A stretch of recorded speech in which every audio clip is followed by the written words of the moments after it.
कुछ देर शांति रही, फिर शिव मूंगफली खाते हुए उसके छिकल वैशाली के ऊपर फेंकते हुए बोला, टीचर जी मूंगफली खाओगी? वैशाली ने चिढ़ के शिव को देखा और बोली, प्रॉब्लम क्या है तुम्हारी, क्यों परेशान कर रहे हो?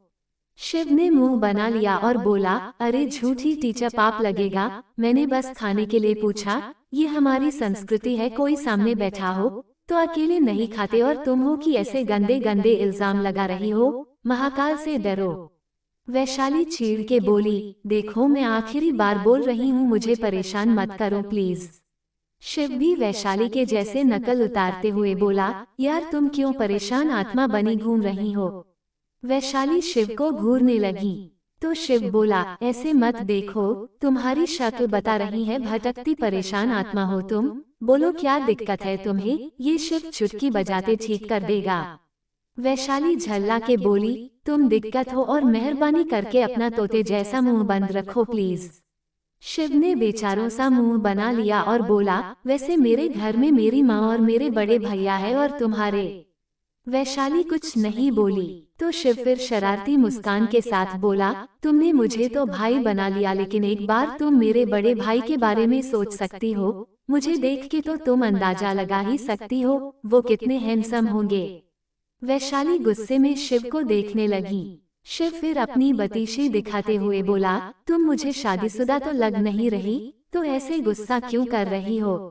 वैशाली गुस्से में बोली, मैं सच बोल रही हूँ, तुम्हारे खिलाफ कंप्लेन कर दूंगी।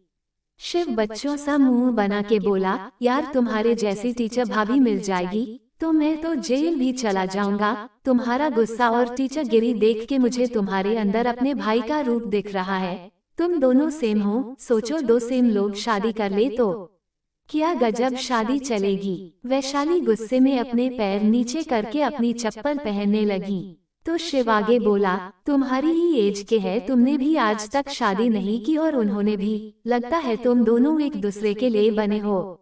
तुम मेरे साथ मेरे घर चलो, तुमको अपनी माँ से मिलवाता हूँ। वैशाली गुस्से में खड़ी हुई और टीटी को ढूंढने के लिए आगे बढ़ गई।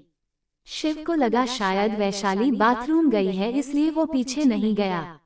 वैशाली टीटी को ढूंढते हुए दूसरे कोच तक आ गई, लेकिन वो कोच खाली थी और कुछ आदमी बैठे ताश खेलते हुए शराब पी रहे थे। वैशाली को ये बात इलीगल लगी, उसने कुछ कहा तो नहीं, लेकिन उन सब की वीडियो निकालने लगी ताकि कंप्लेन कर सके। लेकिन पीछे से एक आदमी आया और उसने वैशाली की गर्दन पकड़ ली और उसके हाथ से फोन छीन के फेंकते हुए बोला, क्यों री वीडियो निकाल रही है? उद्धरण चिन्ह। उस आदमी की आवाज से बाकी के आदमी भी खड़े हो गए और वैशाली को ऊपर से नीचे तक देखते हुए बोले, अब ये मनोरंजन करेगी हम सबका। स्मार्ट बन रही थी, सारी स्मार्टनेस यही निकलेंगे।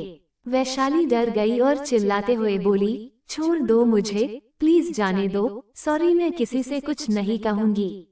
उद्धरण चिन्ह। तो वो आदमी वैशाली को धक्का देकर छोड़ते हुए बोला, तुझे बोलने लायक छोड़ेंगे तब ना। वैशाली सीधा सीट पर जाके गिरी और डर से उसके आंसू निकलने लगे।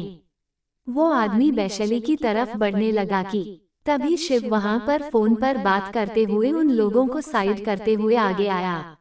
शिव फोन पर बोल रहा था, हाँ कमिश्नर अंकल, आपकी बेटी एकदम सुरक्षित है, 2 पुलिस वालों के साथ बाथरूम तक गई है।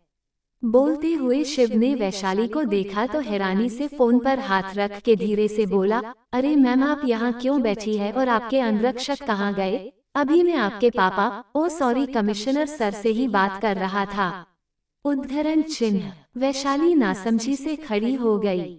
वो आदमी भी थोड़ा डर गए थे, ये लड़की कमिश्नर की बेटी थी और 2 पुलिस वाले भी साथ है। तभी ट्रेन एक स्टेशन पर रुकी तो सारे आदमी मौका देख के जल्दी से अपना सामान लेकर उतर गए। ट्रेन फिर चल दी, लेकिन वैशाली अभी तक शॉक में शिव को देख रही थी। तो शिव मुस्कुरा दिया और बोला, देखा मुझ जैसे अच्छे लड़के की कंप्लेन करने जाने का नतीजा, महाकाल ने तुमको रास्ते में ही रोक दिया। वैशाली काफी डर गई थी तो सीधा शिव के गले से लग गई और रोते हुए बोली, thank you so much. Shiv मुस्कुरा दिया और बोला, अब बनोगी मेरी भाभी।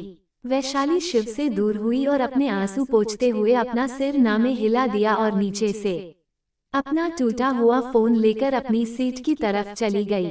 शिव भी उसके पीछे पीछे चलते हुए उसका सिर खा रहा था अपने भाई की तारीफों के पुल बांधते हुए। तुमको पता है मेरे भाई वर्ल्ड बेस्ट भाई है, मेरा और माँ का ख्याल किसी बच्चे जैसे रखते हैं। सोचो तुम्हारा कैसे रखेंगे। बस एक बार तुम उनके दिल में अपने लिए जगह बना लो। पल को क्या सिर पर बैठा के देश दुनिया घूम लेंगे वो, और साथ में प्यारा सा देवर जैसा भाई मुफ्त मुफ्त मुफ्त, और साथ में मेरी माँ तो पूछो मत, तुम बोलोगी तो तुरंत मंडप गड़वा के शादी करवा देगी। बस तुम एक बार हाँ तो करो।